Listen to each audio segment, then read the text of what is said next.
Madame, Monsieur, bonsoir. Voici le sommaire. Cotonou dispose depuis peu d'un nouvel abattoir, un espace qui comprend le marché à bétail et l'espace boucherie. Il entend fournir aux consommateurs de la viande saine répondant aux normes de qualité et d'hygiène. L'univers littéraire béninois s'enrichit ce jour d'un nouvel ouvrage baptisé Fragile, un recueil de poèmes écrit par Méchac Adjaro qui rend hommage à la condition humaine et au pouvoir de la vie. La normalisation de la profession du métier d'avocat préoccupe les avocats de l'Union économique et monétaire ouest-africaine. Ils ont discuté lors de la rentrée solennelle de la conférence du stage du barreau.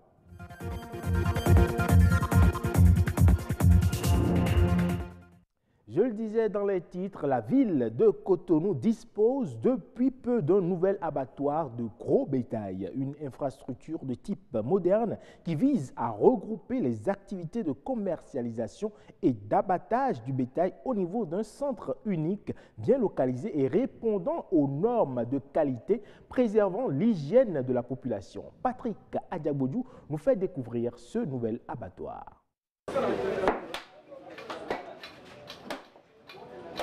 Ambiance quotidienne sur le site de l'abattoir des viandes de bovins de Cotonou. Construit il y a 40 ans. Aujourd'hui, à peine 100 bovins y sont abattus par jour. La qualité des viandes sorties d'ici et mise sur le marché est source d'insécurité sanitaire.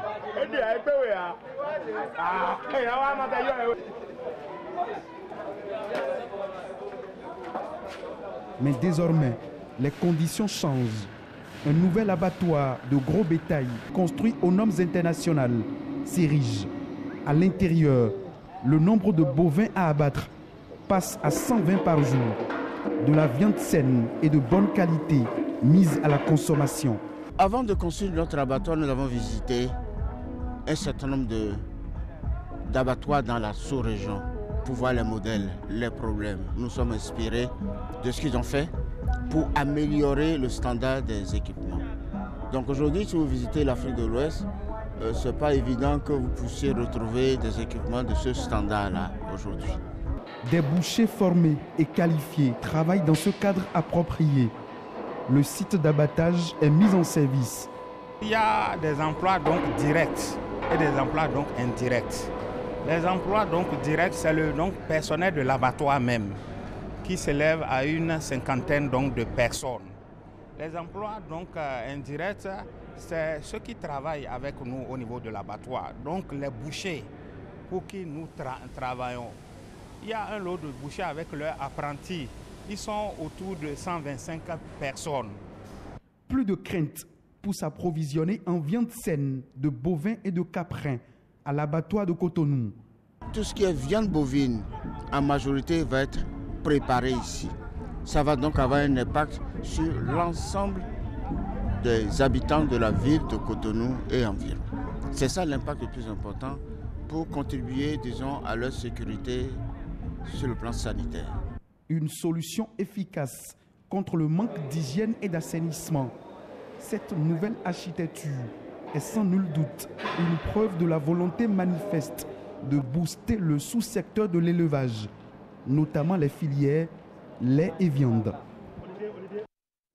Fragile, c'est le nom du tout nouvel ouvrage de l'artiste Méchac Adjaro. C'est une œuvre littéraire qui restitue la réelle condition de l'homme, des lettres et des mots qui ont pouvoir sur la vie humaine. Le lancement de l'ouvrage a été fait cet après-midi à l'Institut français de Cotonou. Mais déjà, l'auteur nous parle ici des thématiques abordées dans son livre. Il est au micro de Patrick Adiabodjou. Fragile, c'est une œuvre littéraire, c'est un recueil de 30 poèmes que je publie donc aux éditions Pluriel, après Éclat de verre qui a été, n'est-ce pas, le livre qui m'a permis d'intégrer le cercle plus ou moins restreint des écrivains. Fragile parce que l'homme de plus en plus se détache de tout ce qui nourrit son esprit et se concentre plutôt sur la matière et sur l'accumulation de biens. Fragile, c'est pour dire que sans l'art, sans le sport, sans la télé, sans toutes ces choses qui nous permettent de nous épanouir, eh bien, nous restons définitivement vulnérables. le papillon fait partie de ces animaux qui montrent la beauté mélangée à la fragilité. Quand vous regardez un papillon qui se déploie dans son vol, vous voyez très bien qu'il y a de la beauté.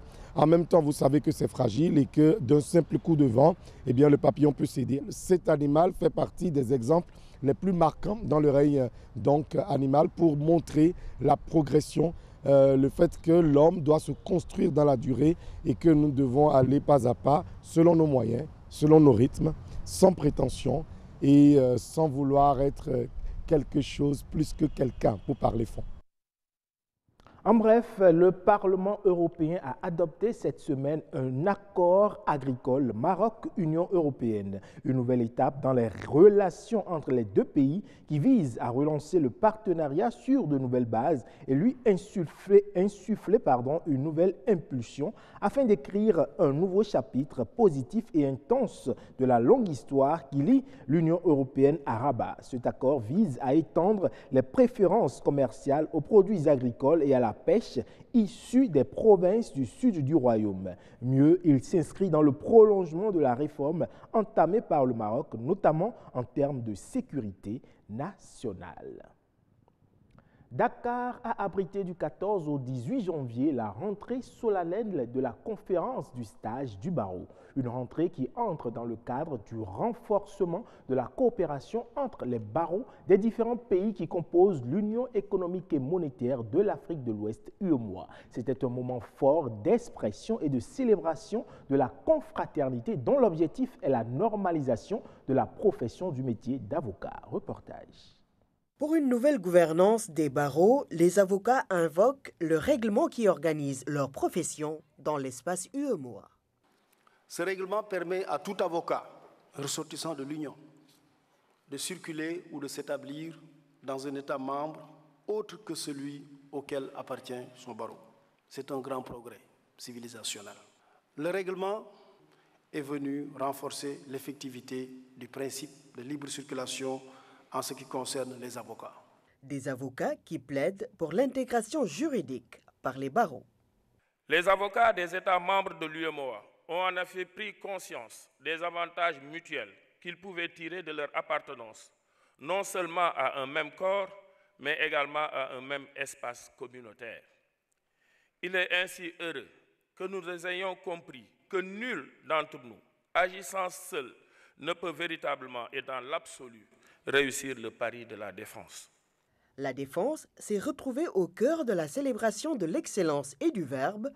Le premier secrétaire de la conférence a livré son discours sur le sujet « CIJ, la défense ». La défense serait-elle morte? Et d'ailleurs, de quelle défense pourrait-il bien s'agir? Mais de la nôtre, bien évidemment. Évidente, la réponse à la question posée à la deuxième secrétaire de conférence ne l'est pas toujours.